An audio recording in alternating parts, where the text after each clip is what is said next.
You are watching When the Bough Breaks podcast, live hot cocoa edition. Welcome here from all of us at Pod VCom and here at When the Bough Breaks, which is a Kingfisher Media production.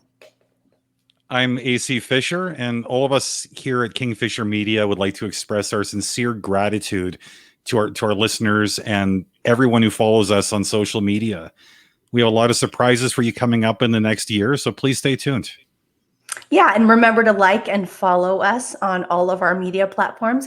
You can find us on Instagram and Facebook and Twitter, I believe. And if you're a new listener to the show or you'd like to listen, you can visit us on our website, WTBBpod.com, and as well as all major podcast platforms. And as always, if you happen to find a platform where you can't find one of our shows, let us know and we'll do everything we can to make sure that we're available where you choose to listen. Mm-hmm. And if you'd like to contact us, we'd love hearing from you, even if it's just a quick hello. Yeah, and if you'd like to contact us, you can direct message either one of us on Facebook or the show Facebook, or you can send an email to wtbbpodcast@gmail.com. Yeah. Yeah. So this is a really special day for us because we've never hosted a live show before, obviously. Right. Yeah. But we are excited for everyone who's joining us here on this adventure. There may be a few bumps along the way, but please bear with us. We're doing our best. Yes, if we disappear for a minute, don't worry, we're coming back because we've been practicing some vanishing episodes up until now. But yeah, so far so good. So yeah, we've never hosted a live show before. This is our first live show we're hosting, which is very exciting. Some of the guests and listeners that we've had this past year, who I hope are watching right now, they've really become like family to us throughout this year. Yeah, which I find amazing, considering that When the Bough Breaks is all about family estrangement and broken relationships. Right, right. People who have experienced a form of family estrangement call in the show to talk about their experiences and their feelings. And with losing one or more contact with one or more family members. And while we were sharing our experiences and feelings with each other, we unknowingly formed a unique bond of strength and a sense of family that may be different than what we're used to, but it's been. Yeah, it's been really a big win for us. We feel extremely fortunate to have met all the people we've spoken to in the last year and a half. And while we've shared some of our deepest trauma and pain, we've also had the fortune of, hearing stories of healing, triumph, and even a few reconnection stories. Now, some of these were made possible by the show, and that's something that we're both really, really proud of. And one of our main goals is always to help mend broken relationships. We also strive to provide a safe platform for guests and to facilitate understanding and perspective. And we plan to maintain these ideas as our reach continues to grow. But more on that later. Let's get into this special hot cocoa edition, starting with what we're drinking, which is a big, nice cup of hot cocoa. I don't know if you can see it. I don't know. It's got a cute little candy cane in it. Oops, and it melted. That's how hot it is. Yeah, you got a melted candy cane, and my cup's got a cute little red Christmas sweater on it. Oh, it's cozy. Yeah. The candy cane is actually something that I wanted to share with everyone. We were talking about family traditions the other day, and we're thinking, what's something that we can share with our listeners, like a nice family holiday tradition. When I became estranged, I didn't really know which family holiday traditions I wanted to continue with my family. So I didn't just walk away from my family. I walked away from my whole entire religious community, which was very traumatic, actually. And I struggled with a lot of the traditions, especially around the holiday times. And so I decided, well, what's something new that I can do to celebrate with my family? And so I found this cute little Pinterest, or this little thing on Pinterest called Grow Your Own Candy Canes. And I thought it was really cute. So you start with, okay, here's my cute little Christmas tree I got at the dollar store. I also got this glass jar, and you fill it with sugar.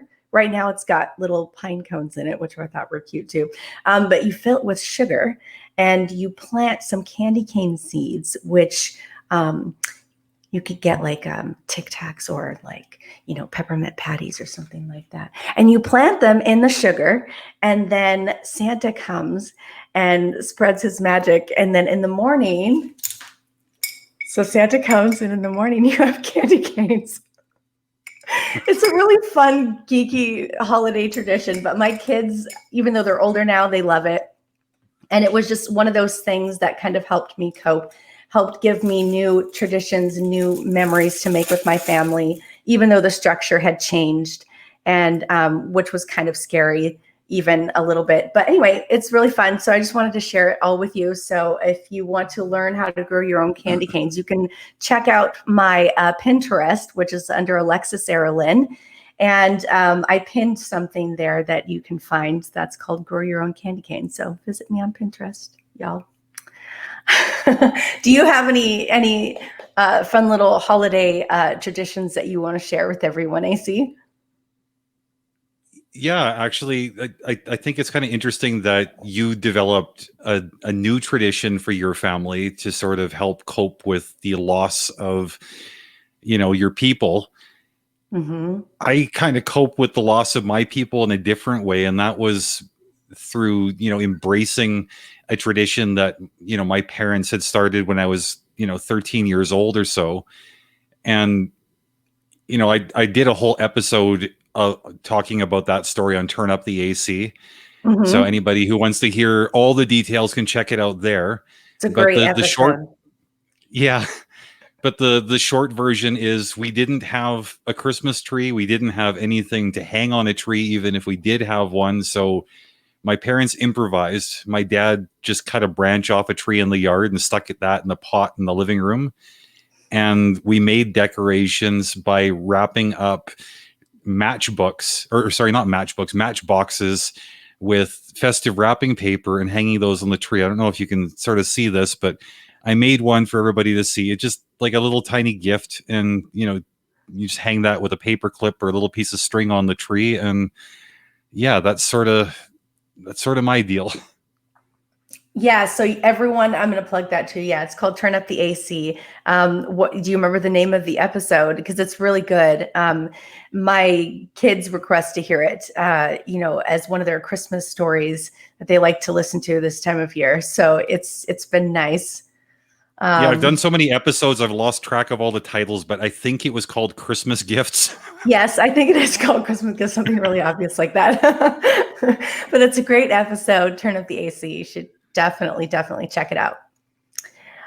So back to this show. So this is about estrangement, which is essentially the loss of an existing relationship through physical and or emotional distance. So what did, estrangement look like for you, I guess, when this whole thing started for you? It was kind of a different emotional experience for me. With when you get used to being surrounded by certain people, whether or not these people provide a comfortable environment, you still become very used to having them around. And I guess if the comfort isn't in the relationship, the comfort is in the familiarity of the situation. Mm-hmm. And losing that, it kind of put me into like a bit of a tailspin. I wasn't really sure how I fit, where I fit, or even entirely who I was. And especially with like this time of year, the holiday season, it was a very, very lonely time. Right. Yeah. When I became estranged, I was really depressed, and I had a lot of grief, like just crying like all the time. I had experienced like public shaming and smear campaigns, things like that. The loss, yeah, like you said, the loss of identity, because, I not just walking away from my family, but the religious group too. And I didn't really know who I was. It was really awkward. And so it makes you feel like you played this character, all growing up, and then you step away and now all of a sudden you're supposed to be yourself and you don't really know who that is. And, that can be a major challenge when you're in your 30s and, you're married with a bunch of kids and you're like, who am I? It's awkward. No, it's a really difficult thing to go through. I mean, there's a lot of downsides of the situation. I mean, like you say, you kind of lose sight of who you are. It's like you're walking away from this character you've been playing. You don't remember how to play real, authentic you anymore. And at the same time, while you're trying to find your footing inside of your own headspace, you're dealing with this complex array of emotion. I know that I dealt with a lot of, feelings of grief. I had lost these people that I cared about. I felt isolated. It's when you get used to having a certain support system, whether or not they're a productive support system, it's difficult to find yourself without all of that. And just to take a brief pause here, it looks like we've lost Alexis temporarily. She will be back, don't worry. Dealing with this grief and isolation, it did send me into like a fairly difficult period of depression. I wasn't really sure how to deal with any of this. It was completely unfamiliar territory. The whole experience of losing family and friends, and for me, at the same time as the family estrangement started, I was also dealing with the crisis of faith. I had lost a lot of the support system that I had become accustomed to through the church environment. And all of these things combined, it created like an overwhelming trauma. I mean, there was me dealing with a mountain of hurt and confusion. And, like Alexis had alluded to just a little bit earlier, the public shaming and the smear campaigns. I mean, these were unexpected elements. I expected to miss my mom and my siblings. I didn't expect to find myself in a situation where I was missing other family members and missing friends, people that had always been there, suddenly were not. It was almost like a bunch of dominoes started falling over. You lose a couple of people that are right at the center of your existence, and you think, hey, not a big deal. I can cope without one or two of them. But trying to cope without all of them, that's kind of it's a bigger thing. One of the other kind of like unexpected downsides that there was really no way to prepare for was it was almost like family friends felt compelled to retaliate against me without even understanding the ins and outs of the situation. It seemed like these people all wanted to present themselves as authorities on the details of my life. And, I think like many people that have dealt with estrangement, we don't hate the people that we're isolated from. We still love them very much. We may even hold a fair amount of respect for them. So because of these things, we don't really want to smear them back. We want to protect the integrity of their image. We want to make sure that, we speak kindly. We want to take the high road, things of this nature. So as tempting as it is when somebody is besmirching our good name, we don't ever want to end up in a position where our only means of defending ourselves is to talk smack about the other half of a difficult situation. And I think when we don't jump into the fray with a whole bunch of nasty talk of our own, the people that are attacking us, they almost feel empowered and validated in their approach, because, hey, like, look, this person doesn't have anything to say in their own defense. They must know that they're wrong. And they almost want to dial up the pressure on us, which can become extremely overwhelming. We don't need all this other stuff.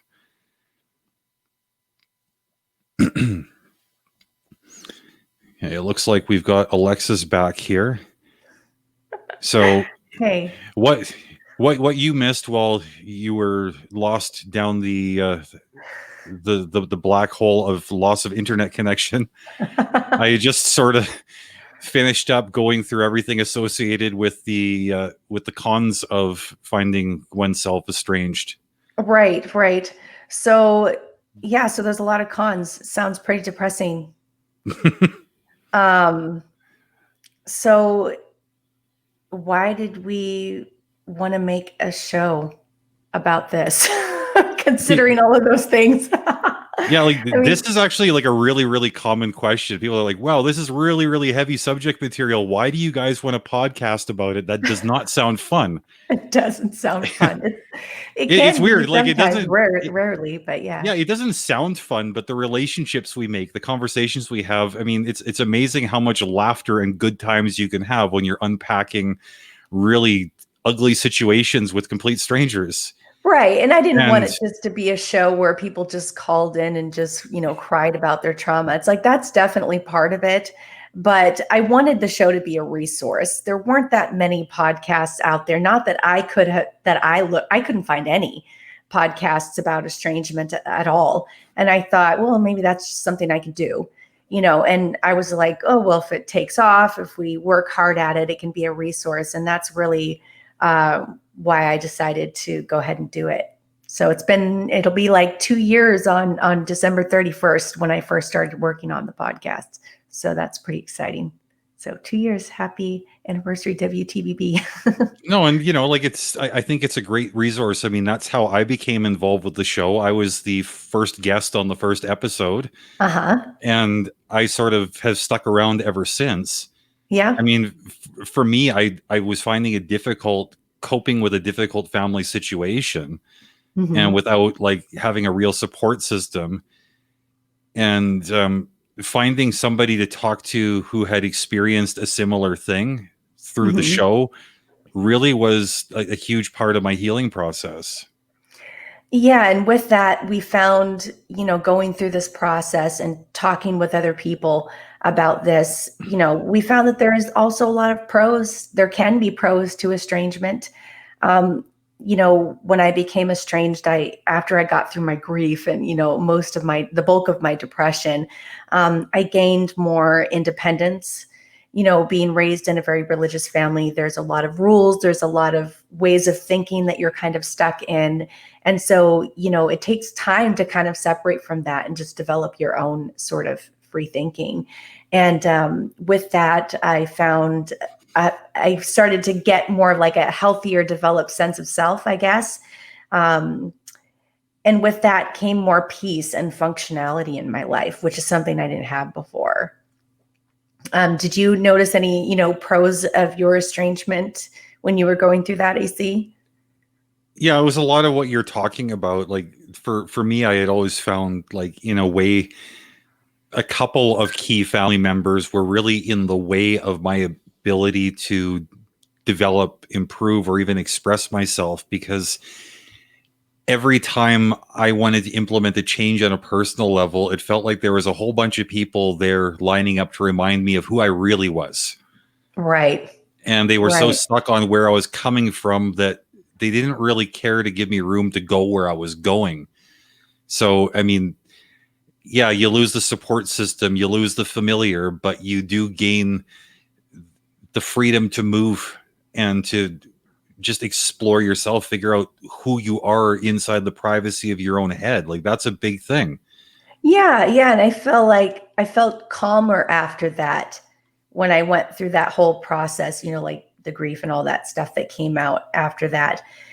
And then once all of those really strong feelings started to kind of subside a little bit, I was able to kind of re-examine the facts about certain things that had happened or certain things that I went through. I was able to see it as an adult, not just as a child going through it, like we had kind of talked about before earlier on in kind of making plans for this episode. There were certain things that I couldn't have thought those things that way if I didn't have time to myself, if that makes sense. Removing myself from the toxic environment and putting myself into something that promoted peace and, room for my brain to breathe, I guess. Well, I mean, you do get kind of battered by a toxic situation. And if somebody it's like the way I always kind of looked at it, it's, like when kids sort of tease each other and they'll just like poke each other like one spot like over and over and over again. And it's like they're not poking hard, but after you've been poked in the same spot like 40, 50 times, it starts getting tender. You can get sore. You can eventually break a bone.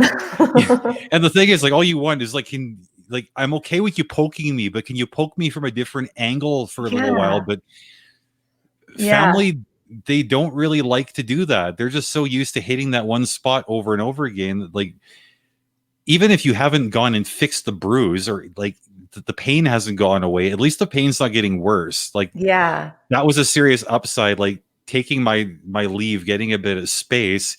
It's like, man, I hurt all over, but the stuff that I don't know how to address, just leaving it alone, it starts feeling better. Mm-hmm. And the stuff I can address, it's like, I'm going to patch myself up without fear of re-injury. Yeah, it was like too much at once. And then taking a step away, I was able to kind of, get my own like priorities in order and focus on those things and kind of clean up my own life in certain areas so that I could focus on, those tougher things. Like you said, just allowing yourself to heal. So what did that process look like for you? Oh, God. It was there's so many feelings, there's so many emotions. Looking back on it, I kind of get sick to my stomach thinking about it, but there were a lot of good things that came out of that. I found some new hobbies and, adjusted my lifestyle into a way that was more comfortable for me and I felt like I could live with, and, something that promoted, a good, healthy lifestyle, I guess. Changed the way that I managed my home. I changed the way that I managed my relationships. I started painting. I started podcasting. I started trying things that I never would have done before had I still been in a relationship with them. I started to set boundaries, which is something I'd never really done before. And that was kind of a new experience for me. So, what did you do? Like, when the grief subsided and everything, and you were kind of going through this like time where you were like finding yourself, what did that look like for you? I was really fortunate in the sense that while I had lost access to my biological family, I had maintained access to my best friend, Jason, who anybody who's familiar with me online knows that I always refer to him as my brother. Mm-hmm. And in every sense of the word, he always has been more family to me than my blood relations have been. He really, he was the crutch that I leaned on. Yeah. And he was always there to like ask me the tough questions and like to say, hey, like, how you doing today, brother? Like, do you need to talk? I got so used to talking to him about this stuff that it kind of spilled over into other areas of life. I was able to start talking to my, at the time, wife about things that she had never known about me. I was able to talk to, not like strangers, but like more casual kind of acquaintances, friends. And through talking to all these different people and just learning to open up, I realized that it wasn't enough just to open up. I actually needed some professional help. And I was always a very, very prideful person. I couldn't have brought myself to go see a counselor, but I think that was the biggest change for me, was going and getting a bit of therapy, a little bit of medication to get my emotions out of the way while I sorted out my headspace. And I think all the pieces really started to fall into place through that. Yeah, so we're talking about like, who can we talk to, like, for those who are listening, who this whole estrangement thing is kind of new to them, or they don't really understand it very much. It's like, yeah, how does one go about their life like while they're estranged? It's like you need support, you need a lot of it. And Yeah. not everyone we know is going to be supportive. That was something I found out very early on. People who I thought would support me all my life were just gone. They didn't like the situation. They didn't like what was happening. They didn't want to be involved in my life anymore. And I had some, my feelings were kind of mutual. Some friends are just, they're really fun to be around, but they're not exactly the sort of people that, we would trust with our problems. So, going to see a counselor or something like that is definitely like, a good thing. And there are some bad ones out there. I'll tell you, like there are some, you can shop around. Like if you don't like one, then try someone else. But anyway, there's also like support groups. Like I joined a support group online, and it was great for me because I was able to just kind of type out my stuff kind of whenever I felt like it. And that was good. There's lots of support groups for estranged people on Facebook. You can find them. One really good one is called EACH. It stands for Estranged Adult Children in Healing. And that is a really, really good support group to join. The admins and the moderators are fabulous people. The group is really close, tight-knit. They're about growth and healing. And it's very confidential. Anyway, good stuff. I don't know where we're going with that. I'm going to take a sip of my hot cocoa real quick. I'll let you take it away. Yeah, because whereas I think you found a lot of value in seeking out the online groups and online supports, some of us don't really thrive in an environment like that. I'm one of those people. Mm-hmm. I actually found a surprising amount of support from people I just do not know. I continue to find support in complete strangers. And I think part of that is because I've learned to be so open about what's going on with me emotionally and what's going on with like any of my big challenges. I just start talking to people literally while I'm pumping gas, and I think that when we make ourselves vulnerable and available like that, it invites other people to be just as vulnerable and available themselves. And we end up finding ourselves in these mutually supportive dynamics with people that we've never seen before and may never see again. But it's a contagious thing when we start just opening up and removing a lot of that stigma that's attached with hurting. Do you think the show's kind of helped with that?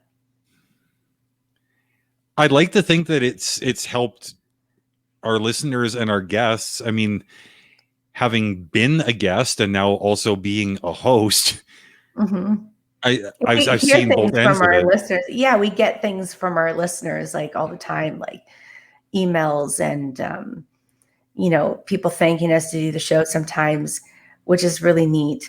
But so many people feel like they're going through it alone. They don't realize that there's other people with similar stories. Yeah, lots of them. It's more common than you think. Like when I first became estranged, I didn't really know I'm sure there was a word for it, but I wasn't really thinking about that. I wasn't thinking there was a word for it. I didn't know I fit into this category, and I didn't know there was a lot more people. Almost every other person I met seemed to have kind of an estrangement story. But anyway, you got some, we were talking about this the other day, and we were talking about how we haven't really had a parent on this show, an estranged parent. which I've been trying to do since the Yeah, me beginning. too. Yeah, but it's been really tough. I feel like the parents maybe don't feel comfortable, and or maybe it's just a generational thing. I don't know. Maybe they're not into podcasts, but who knows? But I really would like to hear from some of the parents. But I know that you've got some statements from some parents, that you wanted to kind of share on the show on this Yeah, episode. it gave us a little bit of insight into like what they're going through. Mm-hmm. And like I know I've heard at least some of these statements before. The first one that was submitted to me was, "I don't understand how you could do this to us." Yeah, I Do got you want to that. respond to like the parents out there? Yeah. Yeah, no, I got that a lot. I got that from my mom. I got that from family friends. And I have to say in response to I don't understand how you could do this. It's like I didn't understand everything either. It wasn't something that I did on a whim. I actually debated it heavily in counseling for a year. I didn't want to, but I had gone through a year trying other things, trying other forms of communication. And, it was really, really difficult. Um, it wasn't easy. Let's just say that it wasn't easy.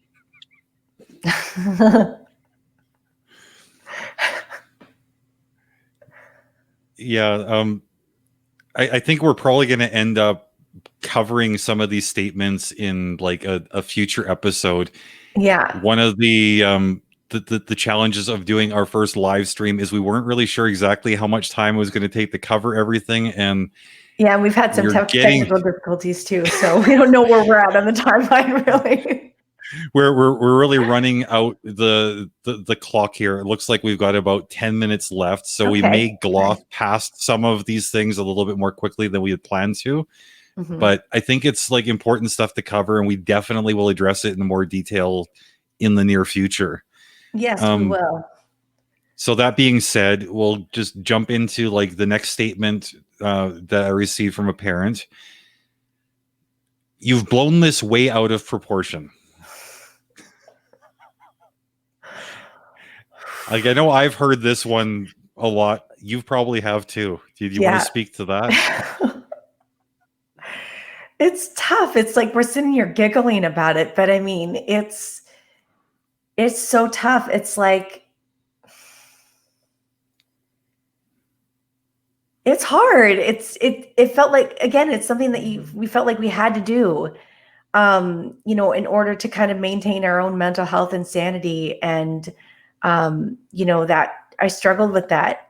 It's very difficult to answer. I could have answered differently, within the first 6 months of it. I would answer differently now, certain questions, some of these questions. Well, Like the here's reality is like, how do you determine like what is an appropriate proportion to deal with things in? yeah, yeah. Like You my just whole kind of do world what is you, blown up, and you want me to play according to how you think you would handle it when you're not affected. Like yeah. It's like I'm over we are here going to drowning. say, yeah. Sorry, didn't mean to cut you No, off. that's okay. No, it feels like that. It feels like you're just standing here drowning, and someone's like, "Why can't you just get up and get out?" It's like I kind of can't. I'm kind of preoccupied. There's a lot going on up here and in here, and it's confusing, and I just want some time, Yeah. to sort some of this stuff out. You know. No, it's hard because your whole world is blown up. You've lost your whole support system, and this is when spectators expect you to communicate and act rationally and calmly. Yes, and that's And I difficult. don't how do you convince these people that like, hey, I think I'm reacting appropriately and y'all need to just mind your own damn business? Yeah, and that's why you end up cutting out a lot more people than you thought, you were going to, because, they're not really giving you the space or the time to manage those things. They just want a response, like, and they want one now, and you just can't give that to them. So it's like, from the perspective of someone who's been estranged, from the inside looking out, being lonely and stuff, especially around the holidays, I would encourage everyone to just kind of reach out to people that they know who like aren't really talking to or seeing certain family members, because it's very difficult. And we're not one to kind of feel like we're not going to invite ourselves over for Thanksgiving dinner or for Christmas dinner, because we're at home and we're lonely and we're not around our family like we usually are. We're not going to do that. But, if you could start to think about those people in your life who maybe don't have a lot of family around, and just kind of, invite them more, talk to them more, give them a call once a week, or have, social distance coffee in the parking lot and tailgate it or something. That's something that we really wanted to share before we sign off on this show. And then also, if you are estranged, don't be afraid to reach out. We're here on the show. You could message us and talk to us. We're always here. And, the groups too, if, you like that sort of thing, those Facebook groups. But yeah, let your friends know, hey, I don't have a whole lot going on, these holidays. Do you think we could spend some time? Don't be afraid to reach out. Something I like to put out there too is I recently lost a wonderful friend.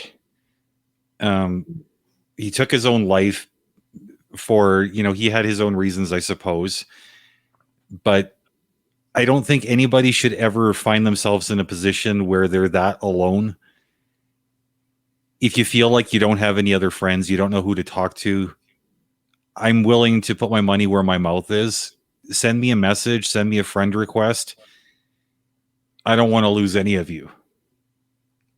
He's a great person to talk to. Your family may not see your value, but I promise I do. Yeah. And for anybody who's trying to be supportive of their friends and they're not really sure how to approach them, for years, my brother Jason wasn't sure how to help me entirely. And in those times when he wasn't sure, he did something really, really tiny. And, it may seem insignificant, but it meant the entire world to me. Sometimes it was just a simple text message saying, hey, brother, I just want you to know that I love you. Or, hey, hope you're having a fantastic day. You don't know how life-changing a little message like that can be to a person who needs to hear it. And it takes literally 5 seconds out of your day. So don't feel awkward. Don't let these like weird hangups. I know guys are especially bad with each other, especially like those of us who are a little bit older. We're so worried about looking like, we're romantically inclined towards our male friends. There's nothing wrong with telling your bro, hey, I love you. Yeah. Build on that. You guys matter to each other. If somebody is gone, either because they check out of your life or, heaven forbid, something happens to them, you don't want to be crying in their absence when you could have just had a conversation in their presence. Yeah. Yeah. Yeah. Good stuff. Well, do you have anything else you want to say before we sign off here in a few minutes? Yeah, there's a couple of things I'd like to shamelessly plug. The first is probably the most wonderful podcast you're ever going to come across, called Turn Up the AC. It's written and hosted by yours truly. My whole goal with that show is just to lead by example, in the sense that it's okay to bare your soul. It's okay to be open about the areas where you've really messed up. It's okay to learn from your experiences, and it's okay to share what you've learned and how you've learned it. I try to communicate in very, very short format. I don't spend a lot of time on the biography of my stories. I'd rather focus on the philosophy and the psychology of my stories. I want to leave room for everybody to put themselves right in the middle of what I'm saying. I think everybody would benefit from just checking out 1 or 2 episodes. It might change the way you approach things. The other thing that I would like to put out there, which maybe I'm preaching to the choir here, but keep on listening to When the Bough Breaks. We've had like some fantastic guests so far, and we've got some really unbelievably good guests lined up for the near future. You do not want to miss a single moment of what's coming. Yeah, for sure. And, Kingfisher Media, we've got a couple of other projects under our belts too that we're working on. They're in pre-production. So we're going to give very few details about that, but they're going to be completely different shows, completely different concepts, and different from the shows that we're currently doing. And we're kind of excited about it. So stay tuned and support Kingfisher Media as you see more of them. And thank you for listening to When the Bough Breaks. Again, you can visit us on our website, www.wtbbpod.com. You can email us at wtbbpodcast@gmail.com or find us on Facebook, Instagram, and Twitter. And iTunes. Like us on iTunes. Yeah. Yes, like and review and share with everybody you know. And share. Yes. You never know. Somebody, like, on average, every other person I meet has an estrangement story, whether it's temporary or currently going on or it's been permanent. There's a lot of people out there. So definitely share. Okay, so for all of us here at When the Bough Breaks and Kingfisher Media, happy holidays, and we will talk to you soon. Happy holidays.